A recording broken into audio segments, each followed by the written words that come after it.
The second component, believe it or not, this pertains to the first, is what we're trying to do about response time in this city and what it means in terms of our strategy. But we're also going to reveal some statistics that indicate that, if anything, our current response protocols are resulting in our likely reporting more crimes than we would have in the past, rather than fewer, for reasons that will soon become apparent. And I'm going to have, this is going to start out with a very pithy quote from me. And then Lieutenant Mike Schmitz is going to talk about his experience in the Central Communications Division and how our calls for service are distributed, what our response times look like, how our response time changes relate to our changes in crime rates, as well as our changes in patrol activity and the additional time we now have for proactive policing. Thank you, Chief. Okay, we'll start with the pithy quote from Chief Flynn, his oath of office remarks in January of 2008. These comments established our guiding principles, and that's how we operate every day. The last sentence there, our measure of success will be the reduction of crime, fear, and disorder in Milwaukee. That's what we go by. If you look at the next... I forgot the other part. I'm sorry. Think about response times. That's why we're here. Our measure of success, I'm sorry, sir. Our measure of success will not be our response time to non-emergency calls. So he's talking about what our measure of success will not be, as well as what our measure of success will be. Thank you. All right. First slide here, response times as they relate to crime rates. So if you look at the upper table there, priority 1 calls. These are all priority 1 calls from 2007 to 2010, and then the first part of this year. The average response times, as you can see, there's a slight increase from 12 minutes to a little over 13 minutes. The bottom portion of that table shows our average response time to all calls, which you can see fluctuates a little bit, but actually in the first part of this year it's actually gone down quite a bit. Now, compare these response times to our overall crime rate. If you look at the lower table there, our violent crime rate from 2007 to 2010, of course, has dropped significantly. If you look at as it compares to our response time, there's a slight increase in our response time, but that increase is not having an impact on our violent crime rate. It's actually going down despite the fact that there's a slight increase in response times. And let's look at another representation of that. This table shows the drop in violent crime rate and as it compares to the slight increase in overall response, response times to priority 1 assignments. Those crime rates are per 100,000 people. So let's talk about this a little bit more, response times. Research has conclusively proven that there is no correlation between response times and reductions in crime. In fact, response time is a reactive measure to crime, crimes that have already occurred. Some research, and we'll talk about it in a minute, shows that callers' behavior as it relates to calling the police has more of an impact on response time than police policy does. Now, this doesn't mean that we don't care about police response times. In the early 80s, we developed the telephone reporting unit, and in 2008, Chief Flynn developed the differential police response unit. Both of these units were created to handle non-emergency or lower priority calls in a more efficient manner. And in doing that, it allows officers to be more proactive and do more problem-solving policing. Since the implementation of the DPRU, we've been able to serve 25,000 more citizens, as evidenced by our C-15, unable to locate the caller code, and I'll explain that a little bit more. On the next slide here, we can take a look at the numbers. So from 2007 to 2010, there's a significant decrease in the C-15 clearance codes. Those codes are the clearance codes that officers give upon completing an assignment. If they can't locate a complainant, someone who has called the police, they give the assignment a C-15 clearance code. And in looking at the numbers, those numbers have decreased significantly since 2007, which suggests that we're finding more people. And in finding more people, it would be logical to conclude that we're actually filing more reports than we otherwise would be.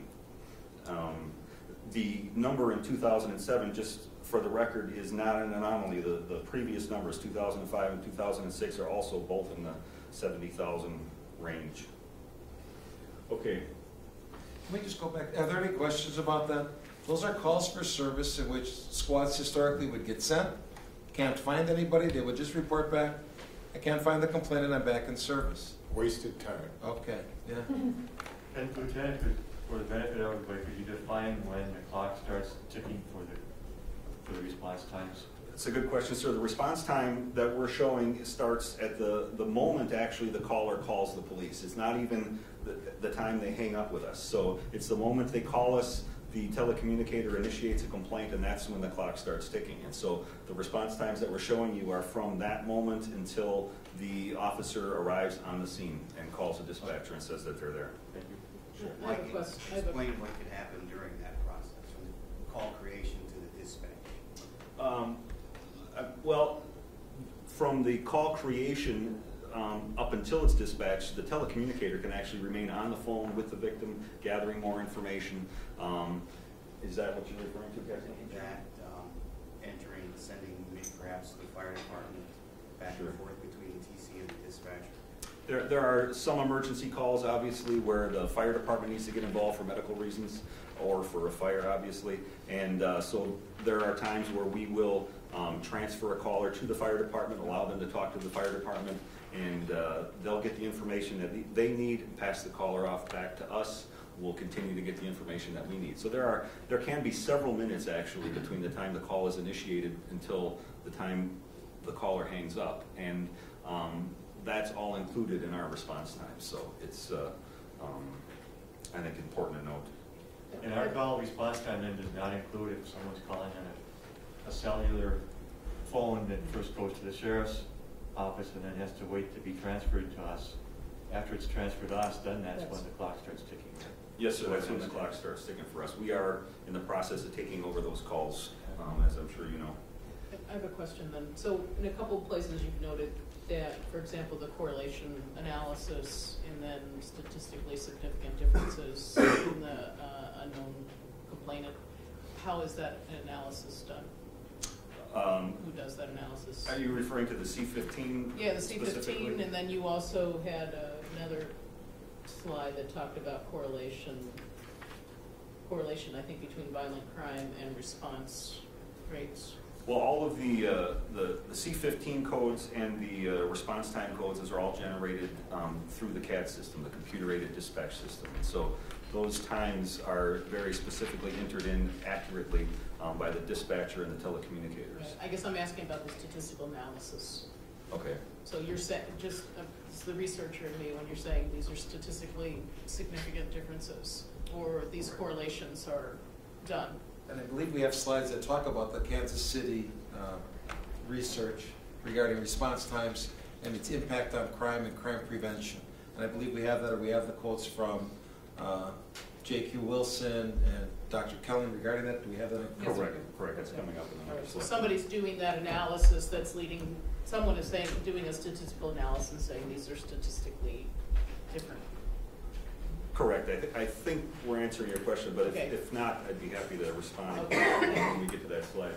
How does our response time compare with other comparable cities? My understanding is that it's comparable at worst, if not, well, let's say that it's comparable. I don't have the exact numbers, We can get that. but we can get that. And it varies a lot for obvious factors. Different police departments have different policies. So the policing philosophy and also the attitude of the citizens toward the police has a lot to do with response times. It's not always even the way calls are categorized by a police department. We have 5 categorizations. Other police departments may have 3, 4, 6. The comparisons might or might not be valid unless you take specific calls like shooting, robbery, burglary. That might be a more valid comparison than overall response times. And then you said there's something in place that's going to change, now that so many people have cell phones. And I know, because when I call on a cell phone, then I get the sheriff, and then the sheriff has to transfer me to somewhere else. So there's a process in place to start changing that, because that, I think, would be really... Currently, Chief Flynn directed this year that we take over 911 service in the city of Milwaukee so that we don't lose calls, that our people get disconnected from the transfer from the sheriff's department to the police department. We have 4 of the carriers on board. We have 2 more that we're taking on. What it is they will call us directly, and we are testing that. We have, again, 4 of the large carriers. We still have to take on AT&T Mobility, which is the largest, but they will come directly to the police department. What that will create for us, a situation where there is an incident in a neighborhood, we might receive 1 call, something in the house. Like you said, though, a car accident, all good citizens will drive by, report the accident. We will receive 50 calls. When we look at our data sets, though, those are all just converted into the one incident. Okay. Thank you. Okay. The differential police response team. This is kind of an overview. This is coming directly from our SOP. It was created in 2008.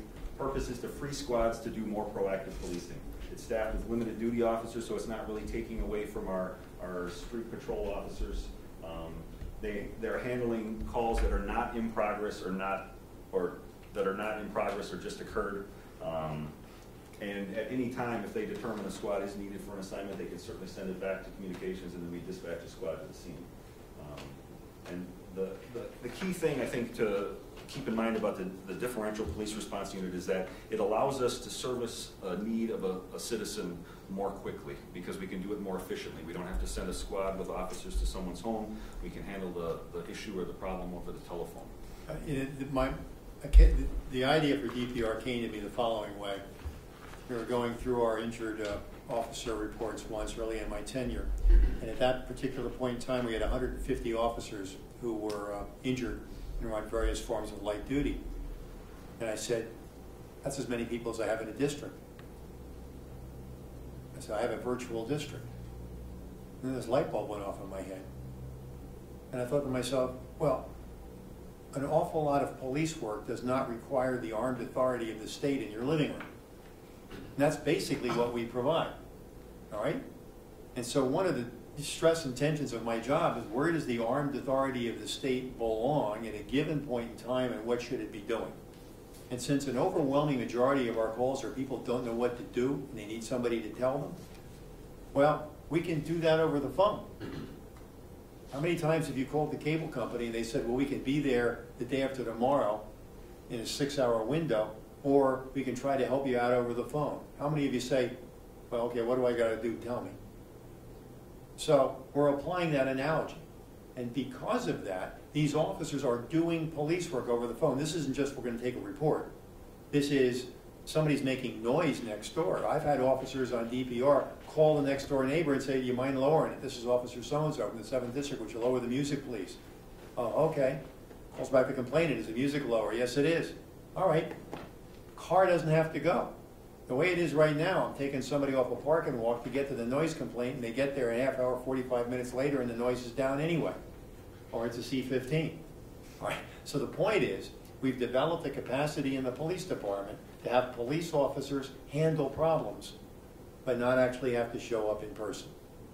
This speeds the response, reduces the number of responses that end up being, C-15, but above and all, and most importantly, it's building time for cops to be in public spaces preventing crime. We'd lost that.